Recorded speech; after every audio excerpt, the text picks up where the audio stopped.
औज़ु बिल्लाहि मिनश शैतानिर रजीम, बिस्मिल्लाहिर रहमानिर रहीम। रब्बि इश्रह ली सदरी व यस्सिर ली अमरी वहलुल उक़दतम मिन लिसानी यफ़क़हू क़ौली। नाज़रीन, आप अपने अल्लाह के साथ कितने वफादार हैं? अपने आप से पूछिए। आप प्यारे आका सल्लल्लाहु अलैहि वसल्लम के साथ कितने वफादार हैं? अपने आप से पूछिए। आप अपने माँ बाप के साथ कितने वफादार हैं? अपने आप से पूछिए। आप अपने साथ कितने वफादार हैं?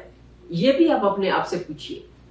तो आज इसी वफादारी से रिलेटेड ही मैं आपको एक किस्सा सुनाती हूँ, बल्कि एक क्या दो किस्से सुनाती हूँ, और उसके बाद फिर मैं आपको एक वजीफा भी बताऊंगी, और उसी वजीफे से आपकी सारी की सारी जो मुश्किलात, परेशानियां, जो भी आपकी लाइफ में कोई हर्डल्स हैं, वो सब खत्म होंगी। तो ये हमारा आज का एजेंडा है। अब स्टार्ट करते हैं वो किस्से की तरफ। तो ये किस्सा है महमूद और अयाज का। आपने ये सुना होगा, अल्लामा इकबाल का भी बड़ा खूबसूरत शेर है, एक ही सफ में खड़े हो गए महमूद और अयाज, न कोई बंदा रहा न कोई बंदा नवाज।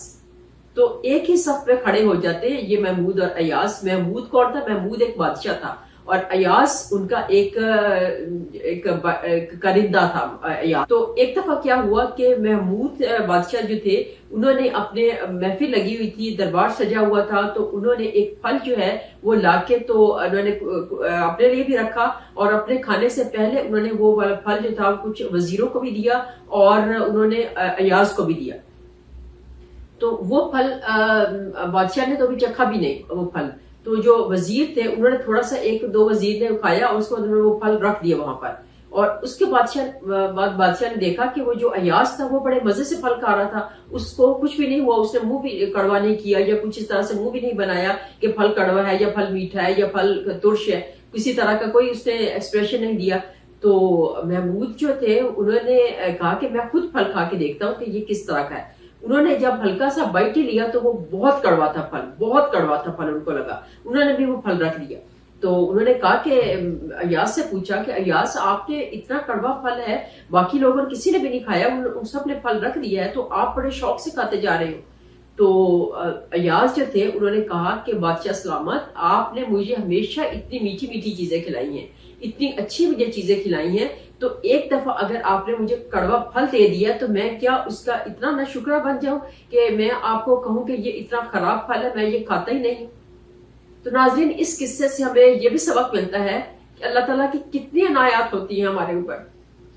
हम उनका कभी शुक्र अदा करते हैं, कभी शुक्र अदा नहीं करते, लेकिन जैसे कोई मुश्किल परेशानी आती है तो हम फौरन से फौरन शिकायतें स्टार्ट कर देते हैं अल्लाह ताला से कि अल्लाह ताला ये क्या हो गया, अल्लाह ताला वो क्या हो गया। अल्लाह ताला को उस हालत में भी कहते हैं कि जो परेशानी आती है तो फिर भी अल्लाह का शुक्र अदा करो कि अल्लाह ताला आपने मेरे साथ इतनी भलाइयां की हैं, इतने मेरे साथ अच्छाइयां की हैं, इतने मुझे नेमतें अता की हैं, और अगर थोड़ी सी परेशानी आ गई है तो इसको आप दूर फरमा देंगे जरूर, और अगर आ गई है तो मैं इसमें आपको ये नहीं करूंगा कि मैं आपको छोड़ दूं, और मैं फिर भी अल्लाह ताला का शुक्र अदा करूंगा। इस तरह के अल्फाज अल्लाह ताला के साथ जब हम बोलेंगे तो अल्लाह ताला और ज्यादा खुश होके और ज्यादा आपको अता करे, आपकी मुश्किलात परेशानियों को भी दूर कर दे।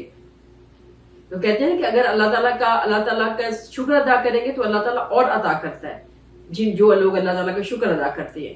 तो हम क्यों अपने जबान को नाशुक्री बनाएं, हम अपने आप को क्यों नाशुक्रा बनाएं, हम क्यों ना अल्लाह ताला का शुक्र अदा करने वाली जबान रखें, हम अल्लाह ताला का शुक्र अदा करने वाला दिल रखें, हम अल्लाह ताला का शुक्र अदा करने वाली आंखें रखें, तो हमारा जो है ना वो अल्लाह ताला और ज्यादा खुश होंगे।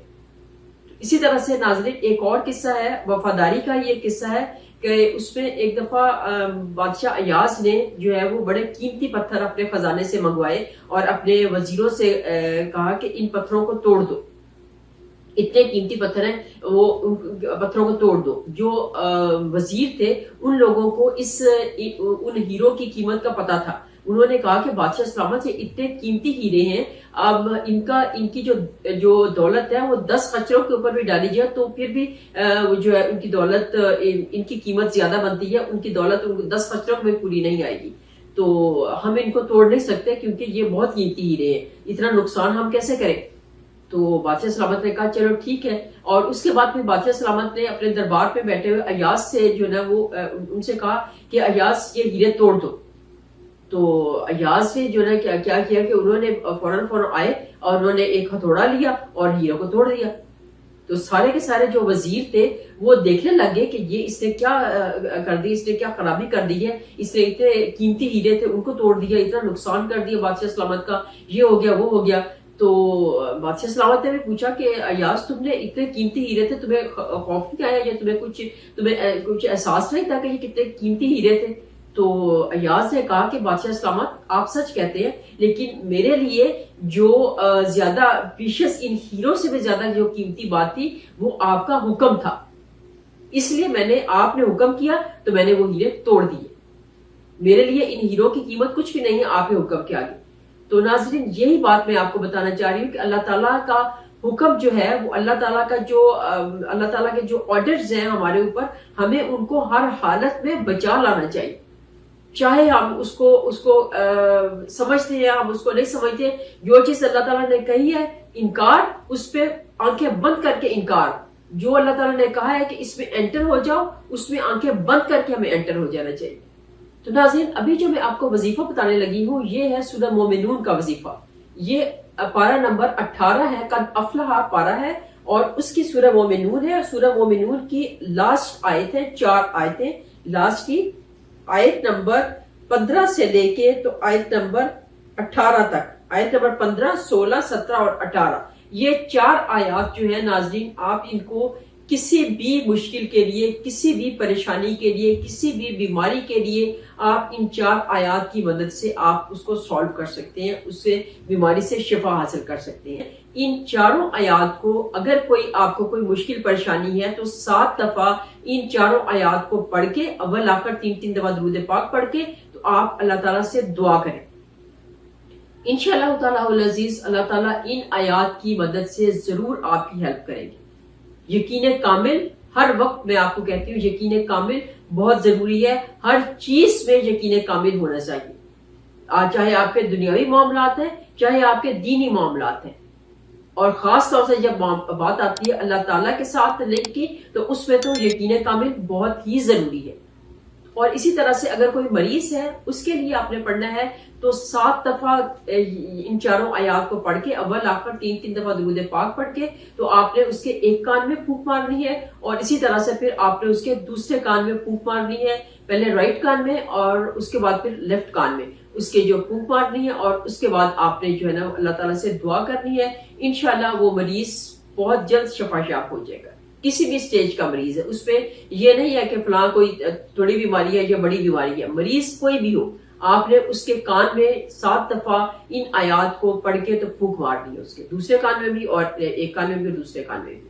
تو انشاءاللہ اللہ تعالیٰ ان آیات کی مدد سے ضرور ہیلپ کریں گے، ضرور شفا یابی عطا کریں گے. اور اگر کوئی آپ کو دنیاوی معاملہ ہے یا کوئی اور کسی قسم کا مسئلہ ہے تو اس میں بھی آپ گھر میں جیسے کوئی جنات وغیرہ کا مسئلہ ہوتا ہے یا کوئی شیاطینی جو معاملات ہوتے ہیں گھر میں تو وہاں پر بھی آپ 7 دفعہ ان آیات کو پڑھ کے اول آخر 3 دفعہ درود پاک پڑھ کے اور 7 دفعہ ان آیات کو درمیان میں پڑھ کے 4 آیات کو اور اس کے بعد پانی کے اوپر پھونک مار کے تو آپ نے گھر پہ چھڑکاؤ کر دینا. افاسبتم آیت بہت سٹرونگ ہے جنوں کے لیے. تو یہ جو شیطانی جو چیزیں ہیں، جن ہو گئے، بھوت ہو گئے، چڑیلے ہو گئے یا جو بھی اس طرح کے ہیں، وہ ان شیطانی چیزوں کے لیے تو یہ ایک طرح سے جو ہے نا وہ زہر قاتل ہیں، ان کے لیے اتنی سٹرونگ ہے، وہ ان افاسبتم والی آیتوں سے بھاگتے ہیں. خالی اگر آپ افاسبتم آیت میں پڑھیں افاسبتم انما خلقناکم عبثا وانکم الینا لا ترجعون، صرف ایک آیت یہی پڑھ لیں تو اس سے بھی یہ چیزیں بھاگتی ہیں. تو اس لیے آپ ان چیزوں کو، ان 4 آیات کو، بہت سٹرونگ آیات ہیں، ان کو ضرور ٹرائی کریں اور اللہ تعالیٰ سب کو کامیابی عطا. اسی کے ساتھ ناظرین اجازت چاہوں گی، دوبارہ سے کسی اور ویڈیو کے ساتھ پھر حاضر ہوں گی. تب تک کے لیے اللہ حافظ.